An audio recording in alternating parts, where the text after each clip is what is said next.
নমস্কার, কেমন আছেন সবাই? প্রিয়াস কিচেনে আপনাদের স্বাগত। এখনকার ওয়েদারটা না বড্ড অদ্ভুত। দিনের বেলা গরম লাগছে, সন্ধ্যের পর হালকা হালকা ঠান্ডা লাগছে। আর এই হালকা ঠান্ডাতে গরম গরম চিকেন স্টু কিন্তু দারুণ লাগে। সাথে যদি থাকে শীতের কিছু সবজি, তাহলে কিন্তু জমে যায়। শীত যেতে আর বেশি বাকি নেই, তাই শীতের সবজি দিয়ে চিকেন স্টু কিন্তু একবার সেরে ফেলাই যায়। তাহলে চলুন আজকে দেখে নিই আমার এই চিকেন স্টু কিন্তু একদম অল্প তেল আর মশলা দিয়ে, যেটা বাড়ির একদম ছোট্ট বাচ্চা থেকে বয়স্করা পর্যন্ত খেতে পারবে। তাহলে চলুন দেখে নিই কি কি লাগছে চিকেন স্টুতে। আমি নিয়ে নিয়েছি মুরগির ছোট্ট একটা লেগ, আমার ওই 5 থেকে 6 টুকরোর মতো পিস হয়েছে। তার সাথে আমি নিয়েছি কিছু রকমারি সবজি, যেরকম নিয়েছি বেবি কর্ন, নিয়েছি গাজরের টুকরো, পেঁপে, একটা টমেটো ভাগ করে নিয়েছি, কিছু ব্রকলি, একটা রসুন নিয়েছি, নিয়েছি ধনেপাতা কুচি আর পেঁয়াজ কুচি, লাগছে একটু রসুন পাতা, আর লাগছে আদা কিমা করা, আর লাগবে কিছু গরম মশলা।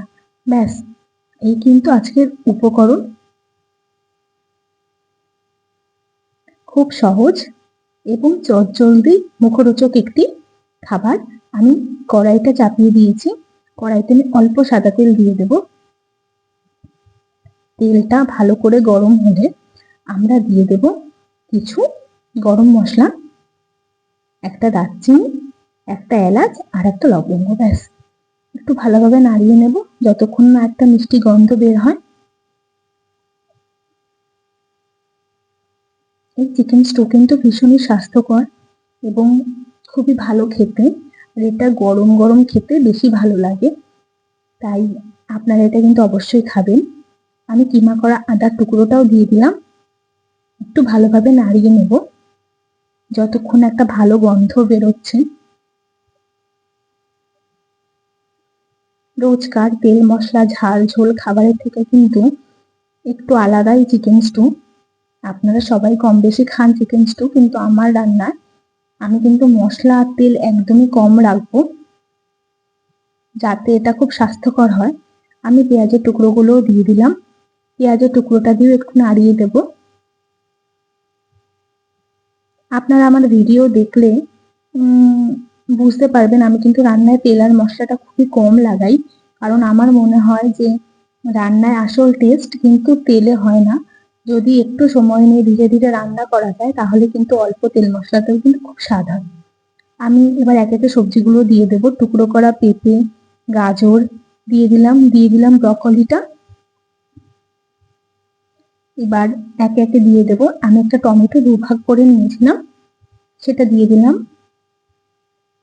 দিয়ে দেব বেবি কর্নটা। আমি আস্ত রসুনটা দিয়ে দেব। আপনারা চাইলে ছোট রসুনও দিতে পারেন টুকরো করা, সেই ক্ষেত্রে যখন আদা দেবেন তখন রসুনটা দিয়ে দেবেন। এবার আমি সবজিগুলো একটু নাড়িয়ে দেব।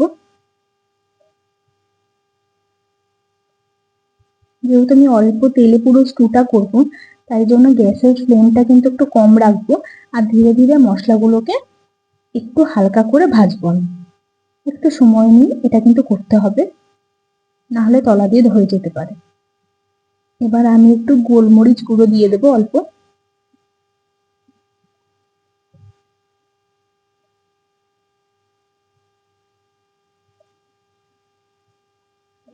ভালোভাবে আরো একবার নাড়িয়ে দিলাম। এটা খেলে কিন্তু আপনার পেটও পুরো ভর্তি থাকবে, কারণ যেহেতু চিকেন বেশ ভালোই ভারী, আর তার সাথে এতগুলো সবজি থাকছে, তাই জন্য একটা বাটি যদি আপনি খান, আপনার কিন্তু বেশ অনেকক্ষণ অব্দি কিন্তু পেট পুরো ভর্তি থাকবে। আমি স্বাদ মতো একটু নুন দিয়ে দিলাম। আরো একবার নাড়িয়ে নেব আমি।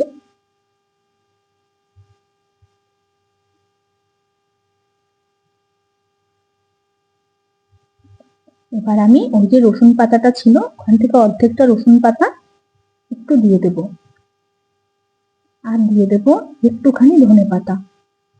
বাকিটা আমি রেখে দিয়েছি, পরে আমার লাগবে। একবার ভালো করে আমি নাড়িয়ে নেব।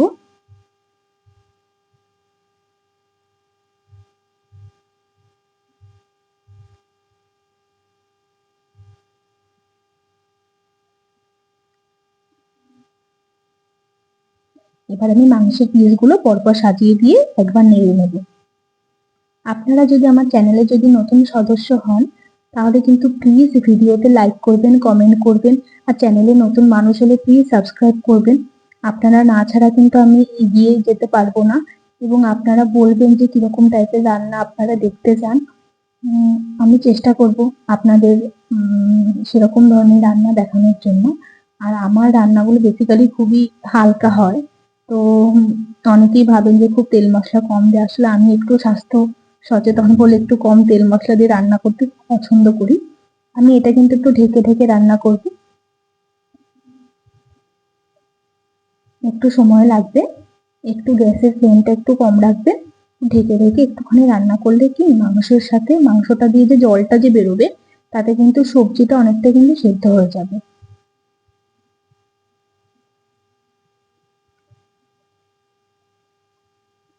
ভালোভাবে একটু নাড়িয়ে দেব, আর চিকেনটা একটু উল্টে উল্টে দেব।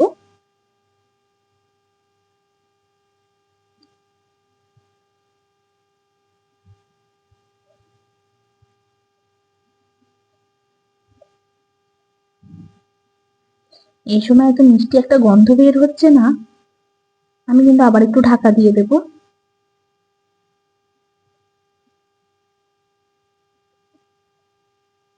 আরো 2-3 মিনিট পর আমি ঢাকাটা খুলে নিয়েছি। দেখুন আমাদের রান্নাটা কিন্তু অনেকটা হয়ে গেছে, মাংসর গায়ে রং ধরতে শুরু করে দিয়েছে। আমি আরো ভালোভাবে একটু নাড়িয়ে নেব।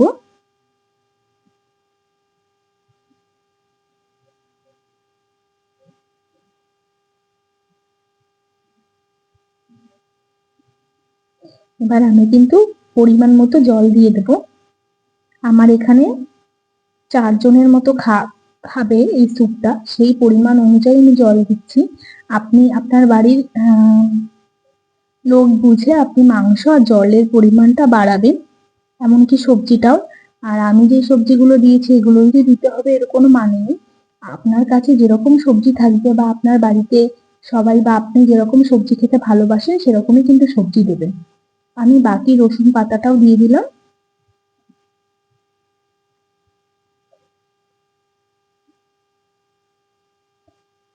ব্যাস, এবার হালকা হাতে একটুখানি ঠিক করে দিয়ে আমি কিন্তু এবার ঢাকা দিয়ে দেব।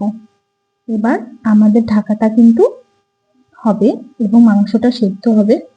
আমি মাংসটা মোটামুটি আমার সেদ্ধ হয়ে গেছে, দেখুন আমার প্রায় 15 থেকে 20 মিনিট সময় লেগেছে মাংসটা হবার জন্য। কারোর যদি একটু তাড়া থাকে তাহলে প্রেসারে দিয়ে দেবেন। প্রেসারে কিন্তু 2 কি 3টে সিটি দিলেই কিন্তু আপনার মাংসটার সাথে সবজিটাও কিন্তু সেদ্ধ হয়ে যাবে। হাতে সময় বেশি থাকলে কড়াইতে রান্না করবেন, যদি কম থাকে তাহলে প্রেসারে সিটি দিয়ে দেবেন। আমি একবার নাড়িয়ে নেব। আমার ভিডিও আপনাদের কেমন লাগে আমাকে জানাবেন, কোথায় ভুল ত্রুটি হচ্ছে সেটাও আমাকে জানিয়ে দেবেন, কারণ আমি তো নতুন, একদমই অত ভালো বুঝতে পারবো না যে কোথায় আমার ভুল হচ্ছে। আপনারা বললে আমি বুঝতে পারবো যে আমার কোথায় ভুল হচ্ছে রান্নাতে। দেখুন আমার কিন্তু মোটামুটি কিন্তু চিকেন স্টুটা হয়ে গেছে। এটা কিন্তু গরম গরম একদম সার্ভ করে দেবো। এটা ভীষণ টেস্টি, ভীষণ হেলদি, আর যেহেতু সবজিটা পুরো ঠাসা তাই ভীষণই স্বাস্থ্যকর। আপনারা বাড়ির বয়স্কদের দেবেন, বাচ্চাদের দেবেন, খুবই ভালো এটা। এতক্ষণ ভিডিওটা দেখার জন্য অনেক ধন্যবাদ। এমন ভাবে পাশে থাকবেন আমার।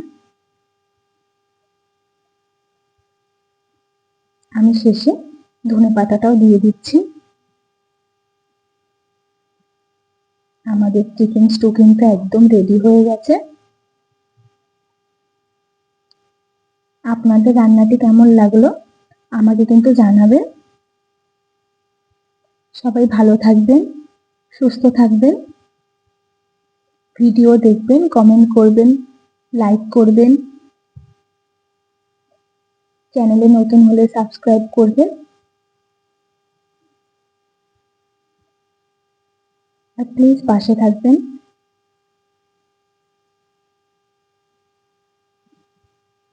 দেখুন আমাদের মাংসটাও হাড় থেকে ছেড়ে গেছে, সব সবজিটাও সেদ্ধ হয়ে গেছে। ব্যাস,